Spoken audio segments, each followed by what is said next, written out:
วิธีโชว์ไฟล์ที่ถือไวรัสเชื่องไว้อยู่ใน USB เท่านี้ในวิธีนี้เราเข้ามาเปิดเบิ่ง USB ของเราจะเห็นว่า USB มันได้ใช้งานไปแล้วมันเราเข้าไปเปิดเบิ่งแล้วมันจะบ่มีไฟล์หยังในกรณีนี้แม่นไวรัสมันได้เชื่องไฟล์เราไว้อีกกรณีนึงมันเชื่องไฟล์ไว้มันก็สร้างช็อตคัทขึ้นมาเราก็บ่สามารถคลิกเข้าไปเบิ่งไฟล์ได้แล้วเรามากดเช็คเบิ่งอีกเทื่อนึงใน property นี้ความจำมันก็ได้ใช้งานไปได้2 GB แล้วเขาเปิดเบิ่งมันบ่เห็นหยัง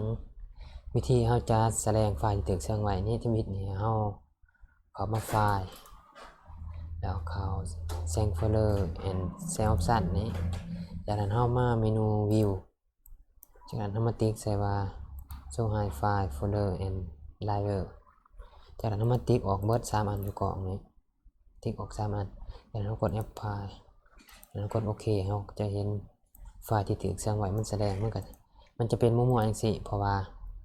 มันถูกเชื่องไว้แต่เราเปิดให้เนี่ยเป็นซื่อเวลาที่เราจะเปิดให้มันโชว์เราก็คลิกขวาใส่มองแล้วก็ใส่ property นี้แล้วก็ติ๊กใส่ตัว hide นี่ออกเรากด apply แล้วมันก็สิถามว่า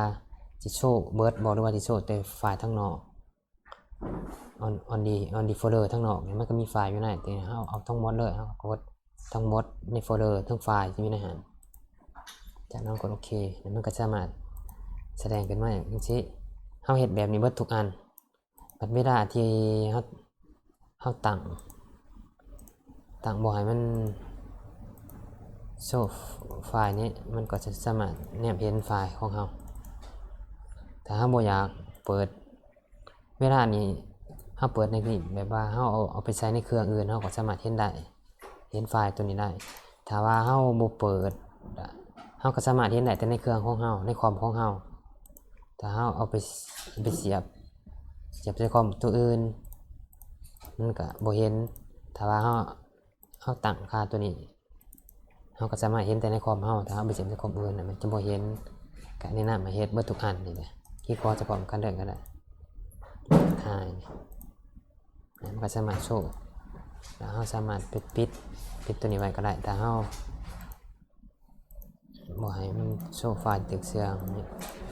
พอมันจะโชว์เบิดในไฟล์ของระบบจังซี่เราก็สามารถแสดงไฟล์ตึกเสื่อมไว้แล้วสำหรับการแนะนำการตั้งค่าให้โชว์ไฟล์ที่ตึกเสื่อมไว้อยู่ใน USB ก็แม่นเรื่องซั่นนี่ขอบใจ